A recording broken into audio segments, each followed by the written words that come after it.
Hello সবাইকে। তো আমি পিয়া এগেইন। আচ্ছা, আজকে না আমি এই ভিডিওটা যে বানাচ্ছি, আজকে ভিডিওটা বানানোর প্রথম কারণ হচ্ছে যে প্রথমে আমি একটা জিনিস হাইলাইট করতে চাই যে আমার এসএসসি এবং এইচএসসি ক্যান্ডিডেট যারা ভাইয়া এবং আপুরা আছেন, তারা যে ভালোবাসা আমার আগের ভিডিও দুটোতে দিয়েছেন, এটার জন্য আমি অনেক কৃতজ্ঞ। আপনাদের রিকোয়েস্ট আছে যে গাইডলাইন টাইপের কিছু ভিডিও বানানোর জন্য, যেটা আমি আসলে চিন্তা করেছি, অনেক চিন্তা করেছি। কিন্তু আমাকে প্লিজ 18 তারিখ পর্যন্ত সময় দিন। 18 তারিখের আগে আমি ফ্রি না। আমি কেবলমাত্র আমি হায়ার ম্যাথ প্র্যাকটিক্যাল দিয়ে আসলাম, ঠিক আছে? তো প্র্যাকটিক্যালে একটু কাহিনীটা বলি কি হয়েছে, যে প্র্যাকটিক্যালে আমাদের লেখার পার্ট থাকে না, লেখার পার্ট কমপ্লিট করে ভাইবাই গিয়েছি। তো ভাইবাই গিয়ে আমার একটু ভয় ভয় লাগছিল যে প্রথম দিন তো সায়েন্সের কি যে কোয়েশ্চেন করবে। বাট যেগুলো কোয়েশ্চেন করেছে মোটামুটি উত্তর দিয়ে এসেছে, একদম কনফিডেন্ট হয়ে ভালো মতো উত্তর দিয়ে এসেছি অ্যান্ড ছেড়ে দিয়েছে, জাস্ট শেষ। আর এই হচ্ছে আমার প্র্যাকটিক্যাল খাতা, আমাকে দিয়ে দিয়েছে আবার, মানে নিয়ে নিইনি, ঠিক আছে? বাই এনি চান্স যদি আমার ইমপ্রুভমেন্ট দেওয়া লাগে আমাকে আর লিখতে হবে না। বাঁচা গেল। এটা আমি এবার টিচারকে বলেছি, তো সে আসলে হাসাহাসি করছিল এটা নিয়ে। এনিওয়েজ, আজকের এই ভিডিওটা বানানোর কারণটা কি জানেন? আজকে আমি অনেক দেখছি যে এইচএসসি মানে এসএসসি রেজাল্ট বেরোনোর পরে আমার ভাইয়া পুরো এত ডিপ্রেসড, আপনারা এত মানে মন থেকে এত ডিপ্রেসড আছেন, এত সমস্যা চলছে আপনাদের মানে চারিদিকে এনভায়রনমেন্টে, এবং অনেকে তো মানে অনেক এক্সট্রিম লেভেলের চিন্তা করছেন। প্লিজ এই ভিডিওটা একটু দেখুন, আপনার যদি মেন্টাল স্টেট একটু মানে খারাপ থাকে। তো আজকে আমি একটা আমার জীবনের একটা ইনসিডেন্ট শেয়ার করব। এইটা আসলে আমার শেয়ার করার জীবনে অনেক ইচ্ছে ছিল, ঠিক আছে? কারণ এই জিনিসটা না আমার পরিবার আর আমার আশেপাশের লোকজন ছাড়া কেউই জানে না আমার সাথে এই জিনিসটা যেটা হয়েছিল। এটা এটা আমার সাথে হয়েছিল প্রায় ৮ বছর আগে, 2018 সালে এটার সময় ছিল। এবং তখন আমি এই পিএসসি এক্সাম দিই, হ্যাঁ, পিএসসি এক্সাম 5-এ, ক্লাস 5-এর পিএসসি এক্সাম দিই। এবং ওই সময় আমার সাথে একটা মানে স্কুল বুলিং টাইপের একটা ইনসিডেন্ট হয়। আমার না চা আছে, আমি একটু চা খাই। এখন কথা হচ্ছে যে আমার সাথে না স্কুল বুলিং টাইপের একটা জিনিস হয়, যে আমি আমি বলেছি না আমি কোথাও টিউশন নিইনি। আমি জীবনে একবার টিউশন নিয়েছিলাম, সেটা হচ্ছে যে একটা টিচারের থেকে। সে আমাদের ম্যাথস পড়াতো পিএসসির টাইমে, মানে 5-এ, ক্লাস 5-এ। আমার কাছে 30 মানে কি বলে একে, মিস্টার 30টা কিন্তু ছিঁড়ে নি। তো সে আমাকে টিউশন দিত। তো তার টিউশনে কেমন জানেন, যে 1,000 টাকা মাসিক দিতে হবে, বাট সে এত ভালো পড়াতো না। মানে তার ইন্টেনশন সবসময় থাকতো যে কিভাবে লোকের পকেট থেকে টাকা নেওয়া যায়, বাট কোনো ইনপুট সে স্টুডেন্টকে দিত না। এটা ছিল তার ইন্টেনশন।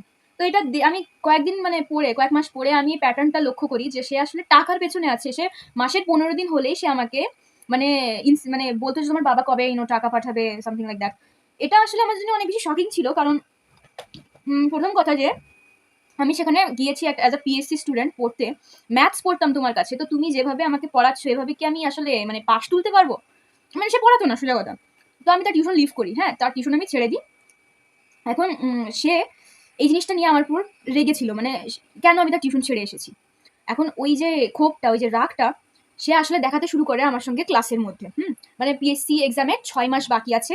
তো সে আমাকে মানে মেন্টালি বুলি করা স্টার্ট করে, অনেক বেশি বুলি করা স্টার্ট করে। মানে প্রতিদিন যেতাম, কেমন জানেন সিচুয়েশন, যে আমি ধরুন এখানে বসে আছি, আমার চারপাশে প্রায় 20 জন মতো ধরুন 20 জন স্টুডেন্ট বসে আছে। তখন তো আরো ছোট ছিলাম, ধরুন 10-11 বছরের একটা চাইল্ড, কি বা বুঝবে সে।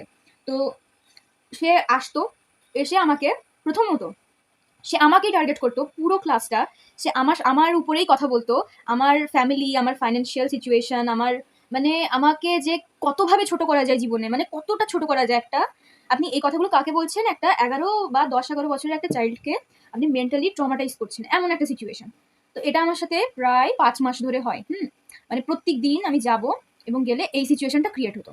তো মানে 5 মাস না, আই থিঙ্ক 3 মাস মতো হয়, কারণ তারপরে পরীক্ষার 2 মাস আগে থেকে আমি যাওয়া বন্ধ করে দিই স্কুলে। আমার ওই জিনিসটা আর ভালো লাগতো না, আমি প্রচন্ড ডিপ্রেসড হয়ে গিয়েছিলাম মেন্টালি। আমার ফ্যামিলিতে আমি অত বেশি বলতাম না, 1-2 বার হয়তো বলেছিলাম আমার পরিবারকে। কিন্তু তারা তারা অনেক গুরুত্ব দিয়েছে, সত্যি কথা বলতে। আমার ফ্যামিলি শুরু থেকে অনেক বেশি সাপোর্টিভ ছিল। কিন্তু তারা গুরুত্ব দেওয়ার পরেও তাই ওই টিচারকে গিয়ে আমার বাবা ইনসিস্ট করতো যে প্লিজ এরকম ধরনের মানে বিহেভিয়ার আমার মেয়ের সঙ্গে করবেন না, কারণ তার সামনে এক্সাম আছে। অনেক ভদ্রভাবে ইনসিস্ট করতো, তবুও সেই টিচারটা আমাকে এত মেন্টালি ট্রমাটাইজ করেছে, টর্চার করেছে, যেটা আমি আপনাকে কল্পনা করে বোঝাতে পারবো না। মানে আপনি বুঝছেন না যে আমার সঙ্গে কি হয়ে গিয়েছিল ওই সময়। আর সামনে এত বড় বোর্ডস এক্সাম, এখন ওটা অত বড় লাগে না। ওই সময় আমার মনে হতো যে এটা আমি কি করে পার করবো, হ্যাঁ, এরকম আমার সিচুয়েশন ছিল। তো আমি যাওয়া বন্ধ করে দিই, কারণ ভয় লাগতো আমার ভয় লাগতো প্রথম কথা, যে আমাকে যদি আবার ওইভাবে টার্গেট করে, কারণ ওগুলো আমার সহ্য হতো না। এখন যেমন মানে চামড়া শক্ত হয়ে গিয়েছে না, আগে ওরকম ছিল না। আগে সবার কথায় অনেক কান্নাকাটি করতাম, কাঁদতাম, মানে কারোর কথা সহ্য হতো না, মানে মনে লাগতো অনেক বেশি। তো ওই যে জিনিসগুলো আমার সাথে হয় মানে কনসিস্টেন্টলি, মানে প্রত্যেকটা দিন, 5 মাসের প্রত্যেকটা দিন ওই সেম সিচুয়েশন দিয়ে আমি পার হই। এবার একদিন ওই যে বিদায় অনুষ্ঠান হয়, মানে লাস্টে সমাপনী এক্সামের বিদায় অনুষ্ঠান হয়, তারপরে আপনাদের এক্সাম স্টার্ট হয়। তো ওই সময় আমার যাওয়ার খুব ইচ্ছা ছিল, কারণ জীবনের 5টা বছর আমি কাটিয়েছি। আমার সবচেয়ে ভালো গাঢ় বন্ধুত্ব হয়তো ওই সময়ই হয়েছিল। আমার মানে মনে আছে যে আমি জীবনের সবচেয়ে হয়তো ভালো যে সময়গুলো পার করেছি আমি আমার স্কুল লাইফে করেছি, 1 থেকে 5 পর্যন্ত। 5 এ তো সিচুয়েশন আপনাকে বলছি। তো এবার কি হয় যে উনি ওখানে ছিলেন, মানে ওই টিচার না, উনি ওখানে ছিলেন। তো উনি আমাকে দেখতে পান। আমি 2 মাস স্কুলে যাইনি, তো উনি আমাকে দেখতে পান। উনি আবার আমাকে ওই ক্লাসের মধ্যে, হ্যাঁ, আমি মনে করি কি যে একটা ক্লাস করে যাই। একটা ক্লাস করে গেলে তো আর কোনো সমস্যা হবে না। কারণ তখন কয়টা বাজতো? আমি 10টার সময় গিয়েছিলাম। ওই হয়তো 11টা অথবা 12টা বাজে। আমি ভাবলাম কি যে খানিকক্ষণ তো এখনো সময় আছে, একটা দুটো ক্লাস করে যাই। হ্যাঁ, তো ওই চিন্তা করে আমি ক্লাসে গিয়েছি, যেটা আমার জীবনের সবচেয়ে বড় ভুল ছিল। এখন ওই দিন ওই টিচার আমাকে, মানে একটা মানুষকে আপনি কতভাবে জীবনে ছোট করতে পারেন, তিনি আমাকে ওইভাবে ছোট করেছিলেন। মানে আমার কেমন জানেন, আমি কিন্তু সবার সামনে অত বেশি কাঁদি না, ঠিক আছে? মানে আমি কিন্তু প্রচন্ড ইমোশনাল, বাট আমি সবার সামনে কাঁদতে পারি না। আমি অনেক মানে নিজেকে কন্ট্রোল করার চেষ্টা করি। ওই দিন আমার কেমন হচ্ছে জানেন, আমি এরকম ডেস্কের সামনে এমন বসে আছি। আমার মানে চারিদিকে আমার সবাই আমার দিকে তাকিয়ে আছে। হ্যাঁ, এত বেশি বুলিং হয়ে গেছিল, ওদেরও না খারাপ লাগছিল আসলে। ওরা কিন্তু কিছু বলতে পারছিল না। আমার আমার ফ্রেন্ড যারা ছিল ওদেরও খারাপ লাগছিল ব্যাপারটা, বাট ওরা না বলার সাহস করতে পারছিল না, টিচারের সামনে কি করে বলবে। এখন আমার চোখ দিয়ে জল মানে পড়ছে এমন, মানে আমার চোখ লাল হয়ে গেছে। হ্যাঁ, আমার গলা দেখবেন কাঁদতে চাইলে না, আপনি যদি কান্না কন্ট্রোল করেন, তখন গলায় এখানে গিয়ে টান লাগে, মানে কষ্ট হয়। আমার ওইরকম হচ্ছে। হ্যাঁ, আমি মানে জাস্ট এই হেল থেকে আমি জাস্ট বেরোতে চাই। আমাকে প্লিজ এখান থেকে বের করো, এমন সিচুয়েশন ছিল। এখন যেই ওই টিচার চলে গিয়েছে, আমার কিন্তু মানে আমি জিনিসপত্র যা আছে আমি সব ব্যাগে ভরেছি। আমি টাকাও দিইনি হয়তো, আমার মনে নেই কি দিয়েছিলাম কি, আমার মনে নেই। যখন আমি ওই মানে মানে বিদায় অনুষ্ঠানের জন্য কোনো টাকা ফাঁকা দিইনি। আমার বলছে যে অনেক হয়েছে, আমার দ্বারা আর সম্ভব না, আমি চলে যাব, বাড়ি যাব। এখন কথা হচ্ছে যে আমি বেরিয়েছি, বেরিয়ে আস্তে আস্তে বাড়ির দিকে যাচ্ছি। তখন ওই জিনিসগুলো আস্তে আস্তে মাথায় হিট হচ্ছে। তখন আমি অনেক ইমোশনাল ছিলাম, ঠিক আছে? অনেক ইমোশনাল ছিলাম তখন, অনেক গায়ে লাগতো কথাবার্তা। তো ওইগুলো না অনেক অনেক টর্চারিং টাইপের কথাবার্তা ছিল, যেগুলো আসলে আপনি একটা বাচ্চা মানুষকে বলতে পারেন না, ঠিক আছে? এখন স্পেশালি তার যদি সামনে কোনো অনেক বড় কিছু থাকে, যেমন একটা এক্সাম, অনেক বড় এক্সাম। তো সে ওই সময় আমি মানে তখন আমার কান্না এসে যায়। হ্যাঁ, আমি পুরো রাস্তা হাউমাউ করে কাঁদতে আসি। আমার মানে এমন অবস্থা হয়ে গেছিল যে আমি মানে দম নিতে পারছি না। আমার নাক মানে ভর্তি হয়ে গেছে মানে জলে, আর মানে আমি আমি দম নিতে পারছি না। আমার এমন অবস্থা হয়ে গেছিল। তো এবার বাড়ি আসি। বাড়ি এসে তখন আমার বাবা আমাকে দেখে এই অবস্থায়। হ্যাঁ, আমার বাবা আমাকে ছোটবেলা থেকে প্রচন্ড ভালোবাসে, ঠিক আছে? সে আমাকে অনেক বেশি ভালোবাসে। কিন্তু ওই দিন সে যখন আমাকে ওইভাবে দেখে, সে আসলে অনেক মানে সে বুঝতে পেরেছে যে এমন কিছুই হয়েছে, যে বুলিং টাইপেরই কিছু হয়েছে আমার সাথে।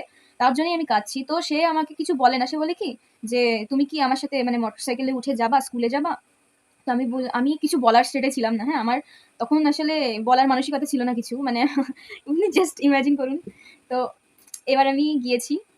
এবার আমি হচ্ছে স্কুলে গিয়েছি বাবার সাথে। এখন ওখানে না অনেক ঝামেলা হয়। মানে আমার ফ্যামিলির সঙ্গে ওই টিচারের সঙ্গে প্রচুর ঝামেলা হয়। স্কুলে আর ওই টিচারটা কেমন জানেন? এত কিছু হয়ে যাওয়ার পর, এত স্টুডেন্টের সামনে আমাকে এতদিন ধরে বুলি করার পরও সে ওই স্টুডেন্টগুলোকে ডেকে নিয়ে এসে বলে কি যে মানে আমাকে জিজ্ঞেস করে, "বলো তো তোমাকে কি আমি কিছু খারাপ বলেছি? তোমার সঙ্গে কি আমি কোনো মিসবিহেভ করেছি?" সে যে আমাকে ম্যানিপুলেট করছে। Just think about it, okay? What a psycho! এখন সে যেভাবে আমাকে ওই টাইমে টর্চার করে, সেটা আসলে সবাই দেখেছিল, ঠিক আছে? তার কারণে সবারই আমার প্রতি একটা মানে সহানুভূতি বা মায়া টাইপের হয়তো কিছু জন্মেছিল তখন। তো তারা আসলে আমার জন্য স্ট্যান্ড নেয়। মানে আমার বান্ধবীরা তারা আমার জন্য স্ট্যান্ড নেয়। তারা আমার জন্য কথা বলে। তো এই যে একটা এত বড় একটা ট্রমা গেল, এটা কবে হয়েছিল জানেন? পিএসসি পরীক্ষার ১ মাস আগে। ১ মাস আছে প্রিপারেশন নেওয়ার জন্য। এর মধ্যে এত কিছু হয়ে গিয়েছে। ৫-৬ মাসের ধরুন মেন্টালি ডিপ্রেসড, মানে কি পড়াশোনা করতে পারিনি। ইমোশনাল ছিলাম অনেক বেশি। পড়াশোনা করতে পারিনি। হ্যাঁ, এমন সিচুয়েশন ছিল। এখন ওই ১ মাস আমার কাছে টাইম আছে। এদিকে আমি তো শেষ। আমার তো মেন্টালি আমার শেষ সব। হ্যাঁ, এখন ওই টাইমে আমার ফ্যামিলি আমাকে অনেক হেল্প করে, স্পেশালি আমার দাদা। সে আমাকে এত মেন্টালি সাপোর্ট দিয়েছে, এত হেল্প করেছে, যেটা আসলে মানে একটা নিজের একটা ভালো ফ্যামিলি থাকার যে কত বড় একটা প্রাপ্তি, সৃষ্টিকর্তা থেকে যে কত বড় একটা প্রাপ্তি, এটা আসলে আমি আপনাদেরকে বোঝাতে পারবো না। ঠিক আছে? যে একটা ভালো পরিবার থাকা। আপনাকে জীবনের সবচেয়ে খারাপ সিচুয়েশন আপনার পরিবারই আপনাকে সামলাবে। আপনার যদি পরিবার ভালো হয়, সোজা কথা। যদি না হয়, তাহলে আপনার লাইফ আরো বেশি হেল হবে। ভালো তো হবে না। ঠিক আছে? তো সেইভাবে আমি ওই ১ মাসের প্রিপারেশন নিয়েছিলাম।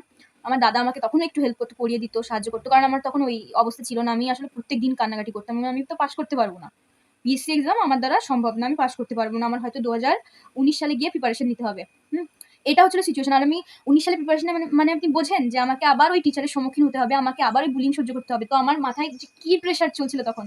এবার ধরুন আমি ওই ১ মাসে পড়াশোনা করেছিলাম। যথেষ্ট চেষ্টা করেছি। আর মানে আমি পিএসসি এক্সামও ভালো দিয়েছিলাম। ঠিক আছে? প্রত্যেকটা এক্সাম অনেক ভালো দিয়েছিলাম। আমার আসলে সাধারণ গ্রেডের বৃত্তি চলে আসে। আমি সাধারণ গ্রেডের স্কলারশিপ পাই। আমার প্রত্যেকটা সাবজেক্টে পিএসসিতে ৬ টা সাবজেক্ট থাকে না? তো ৬ টাতে আমার 90 প্লাস নাম্বার আসে। আসলে আমি পড়াশোনাতে কিন্তু খারাপ ছিলাম না। জাস্ট আমার মধ্যে ওই কনফিডেন্সটা ছিল না যে নিজের জন্য কিছু করব, নিজের জন্য শাইন করব লাইফে। হ্যাঁ? এমন টাইপের মেন্টালিটি আমার তখন জন্মায়নি। তখন অনেক বেশি মানুষ আমাকে পায়ের তলে পিষিয়ে দিয়ে চলে যেত। আমি কিছু বলতাম না, আমাকে পিষিয়ে দিয়ে চলে যেত পায়ের তলে। আমাকেই টার্গেট করত। কারণ আমি ভালো স্টুডেন্ট ছিলাম, তো ওখানে অনেক বেশি কম্পিটিশন ছিল। আমার যেখানে স্কুল ছিল জীবনে ওই জায়গায় স্কুলটা অনেক সুন্দর, কিন্তু অনেক বেশি মানে মার্কার টাইপের কম্পিটিশন ছিল। আর এই যে একটা ডিসক্রিমিনেশন, নিজের টিচার থেকে এত বেশি ডিসক্রিমিনেশন হওয়া, এটা আসলে মানে আপনি যদি না হয়ে থাকে আপনার সাথে এমন সিচুয়েশন, আপনি বুঝতে পারবেন না। তো লাস্টে এবার কি হয়, লাস্টে মানে মানে স্কলারশিপ চলে আসে। স্কলারশিপের টাকা দিয়ে আমি আমার বাবা মিষ্টি কেনে। হ্যাঁ, এখন মিষ্টি কিনে নিয়ে যায় স্কুলে। স্কুলে নিয়ে গিয়ে প্রথমে ওই টিচারকে খাওয়াই। এটার যে কি স্যাটিসফ্যাকশন! সে আমাকে বলেছিল, "আমি কখনো পাস করতে পারব না। জীবনে কিচ্ছু ভালো করতে পারব না। আমার দ্বারা কোনো কিছু সম্ভব নয়।" And what not. এই জিনিসগুলো সে আমাকে বলে। বাট ওই দিন মানে আমার বাবার চোখে যে কনফিডেন্সটা ছিল, কারণ আমার আমার আমার উপরে আমার ফ্যামিলি ছাড়া কেউ কখনো বিশ্বাস করেনি। কয়েকজন হাতে গোনা অনেক মানে ভালো মানুষ, তারা ছাড়া কেউ আমার প্রতি অত বিশ্বাস রাখেনি। আমার নিজের প্রতিও তখন বিশ্বাস ছিল না। হুম। তো ওই সিচুয়েশন তবুও আমি পার করে এসেছিলাম, যে কোনোভাবে হোক। কিন্তু ওই একটা ধাক্কা লাইফে আমাকে অনেক কিছু শিখিয়েছে। ঠিক আছে? এখন আমি যেগুলো আপনাদেরকে সঙ্গে একটু শেয়ার করতে চাই। আমার সঙ্গে এসএসসিতেও একটু এরকম টাইপের ঝামেলা হয়েছিল। আমার জীবনে স্কুল লাইফ না স্মুথলি জীবনেও রান হয় না। যদি জীবনে ইউনিভার্সিটি যাই বা কোথাও যাই, আমার সঙ্গে তখনও এরকমই হবে। কারণ এটাই আমার পাস্ট হিস্ট্রি। আমার মানে primary school, high school, even কলেজেও আমার সঙ্গে ঝামেলা হয়েছে। সো লাইক আমার মানে একাডেমিক লাইফ জীবনেও স্মুথলি যায় না। কেন আমি জানি না। অ্যান্ড এবার হয় কি যে কি হয় যে আমি আপনাকে যেটা বলতে চাইছি, ঠিক আছে? এবার যে জীবনে কখনো হোপলেস হবেন না। হুম? জীবনে লাইফে এখন আমার কেমন জানেন সিচুয়েশন, আমার আমার কিন্তু দেখেন ছোট চুল, রাইট? আমার কিন্তু খাটো চুল, একদম খাটো খাটো চুল রেখেছি। আগে কিন্তু চুল ঠিক এই পর্যন্ত ছিল, নিচ পর্যন্ত। আগে আমাকে ওই সময় 7-8 থাকতে অনেকে বলতো তোমার চুল তো অনেক পাতলা, তুমি ভালো দেখতে না, হ্যান ত্যান, তোমার চুল অনেক পাতলা। তখন ওগুলো গায়ে লাগতো অনেক বেশি, ঠিক আছে? তখন ওগুলো খারাপ লাগতো। এই জন্যে একদিন মানে চুল কেটে দিয়েছিলাম রাগে, যে যখন যখন সুন্দর চুল ছিল তখন আমার চুলের সৌন্দর্যের কেউ তারিফ করেনি। যখন খাটো চুল হয়েছে তখন মানুষজন এত মানে মিন কমেন্ট করে চারিদিকে, which is really sad, but I don't care about it anymore. আমার এখন কিচ্ছু যায় আসে না। আমি আমার লাইফে একটা ভালো পরিবার পেয়েছি। আর লাইফে স্ট্রাগল করে করে বড় হয়ে হওয়া মানুষ, তো তার জন্য আর অত এখন গায়ে লাগে না মানুষের কথা। ঠিক আছে? জীবনের সামনে যা হবে দেখা যাবে। বাট কুইট করবা না, ঠিক আছে? যারাই আমার ভিডিও দেখছো, কখনো লাইফে কোনো খারাপ সিচুয়েশন আসলেও, কত খারাপ, যতই খারাপ সিচুয়েশন হোক, জীবন কুইট করবা না, লাইফ কুইট করবা না। লাইফকে একদম লাস্ট পর্যন্ত বাঁচার চেষ্টা করবা। নিজের জন্য কথা বলা শিখবা। ঠিক আছে? নিজের জন্য স্ট্যান্ড নেওয়া শিখবা। স্ট্রংলি নিজের ওপিনিয়ন রাখবা, যেখানে তুমি থাকো না কেন। ঠিক আছে? মানে রেসপেক্টফুলি, রেসপেক্টের সঙ্গে প্রফেশনালি তোমাকে নিজের জন্য কথা বলা শিখতে হবে। কোথায় স্ট্রংলি কথা বলা উচিত, কোথায় চুপ থাকা উচিত, এগুলো একটা স্কিল, যেটা ধীরে ধীরে যখন তুমি সোশ্যালাইজ হবা, আস্তে আস্তে তোমার মধ্যে ওটা ডেভেলপ হবে। বাট সবসময় কখনো অন্যের কথায় নিজের ভিতরের সত্তাকে চুপ করিয়ে রাখবা না। ঠিক আছে? আমরা সবাই জীবনে স্বাধীন মানুষ। আমাদের সবারই লাইফের, আমরা সবাই একটাই লাইফে বাঁচছি। ঠিক আছে?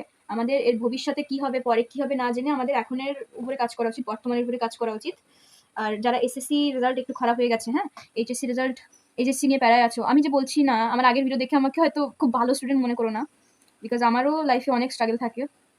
আমার হয়তো যদি আমার ইমপ্রুভমেন্টও দেওয়া লাগতে পারে, বলা যায় না। আমি হয়তো ফেলও করে যেতে পারি, বলা যায় না। আমার যাই হয় আমি আপনাদের সঙ্গে শেয়ার করব। কেন শেয়ার করবো জানেন? কারণ এগুলো কেউ শেয়ার করে না। কেউ শেয়ার করে না। সবাই নিজের সাকসেসটাকে দেখায়। নিজের সব আমি মনে করি স্ট্রাগলকেও অ্যাপ্রিশিয়েট করা উচিত। সাকসেসকে আমরা যেমন অ্যাপ্রিশিয়েট করি না, জিপিএ 5 পেয়েছে মাথায় মাথায় রাখছি। যারা স্ট্রাগল করছে লাইফে, লাইফ নিয়ে স্ট্রাগল করছে, মানে ধরুন জীবন মরণের ব্যাপার, এমন সিচুয়েশন থেকে উঠে এসেও তারা জীবনে বাঁচার চেষ্টা করছে, আমি তো তাদের রেসপেক্ট করি। ঠিক আছে? জীবনে জীবনটা অনেক গুরুত্বপূর্ণ। আমি যেটা বলতে চাইছি, জীবনে কখনো এমন চিন্তা করো না যে এক্ষুনি লাইফ কুইট করে দেবো, হ্যান করে ত্যান করবো। তুমি যখন লাইফে লাস্ট পর্যন্ত বেঁচে যাবে, বাঁচবা না, তখন তোমার নিজের জীবনের দিকে যখন তুমি তাকাবা, তখন তোমার মনে হবে না এইসব জিনিস নিয়ে আগে চিন্তা করতাম। এখন আমি না, আগে যখন আমি 5-এ পড়তাম, ওই যে সিচুয়েশনগুলো হয়েছিল, আমারও মাথায় এমন টেনশন আসতো, আমারও এরকম হতো, হ্যাঁ লাইফ কুইট করে দেবো, আমি আর ভালো লাগছে না জীবন, আর ভালো লাগছে না জীবনে, কিছুই নেই। বাট এখন তুমি আমাকে দেখো, এখনও আমার লাইফে এমন যে খুব ভালো যাচ্ছে তা না, বাট আমি অনেক নিজেকে ডেভেলপ করেছি, আমি অনেক স্কিলড হয়েছি, মেন্টালি অনেক নিজেকে ম্যাচিওর বানানোর চেষ্টা করছি। আমিও এত ম্যাচিওর না, বাট ট্রাই করছি জীবনে সামনে এগোনোর জন্য, আমি ট্রাই করছি। তোমরাও ট্রাই করো প্লিজ। কখনো নিজের বাড়ির লোকের কথা শুনেও কখনো ডিপ্রেসড ফিল করবে না, ঠিক আছে? তোমার যদি মনে হয় তোমার পরিবারের লোকজনের সঙ্গে তোমার সম্পর্ক খারাপ, ঠিক আছে, তোমার যদি ফ্যামিলির মানে ওই ডাইনামিকটা ভালো না হয়, অনেকের হয় না, আমার ফ্যামিলি তো আমি তো লাকি যে আমার আছে, বাট অনেকের হয় না। প্লিজ লাইফে ইন্ডিপেন্ডেন্ট হওয়ার চেষ্টা করো। আপুদের জন্য বলছি, যারা তোমরা আমার ভিডিও দেখছো, আপুরা লাইফে ইন্ডিপেন্ডেন্ট হওয়ার চেষ্টা করো। নিজের ওপিনিয়ন তখনই স্ট্রংলি রাখতে পারবা, বাট তার আগেও নিজের নিজের নিজের ডিসিশন, নিজের লাইফ ডিসিশন স্ট্রংলি নিবা। কাউকে নিজের লাইফের কন্ট্রোল দেওয়ার চেষ্টা করো না, কারণ মানে তুমি স্ট্রং না হলে না দুনিয়া তোমাকে পিছিয়ে দিয়ে চলে যাবে, ঠিক আছে? আশা করছি আমার এই ভিডিওটা তোমাদের, এই এসএসসি 26 ব্যাচ টেনশনে আছো, তাই না? এইচএসসি 26 ব্যাচ টেনশনে আছো আমার মতো, প্লিজ যদি তোমাদের কিছু আমি একটু মোটিভেট করতে পারি, একটু হেল্প করতে পারি, ঠিক আছে, কিছু একটু হেল্প করতে পারি, আমি নিজেকে অনেক কৃতজ্ঞ বোধ করবো, ঠিক আছে? অনেক ভালো থেকো সবাই, অনেক সুস্থ থেকো, তোমাদের জন্য অনেক অনেক দোয়া রইলো।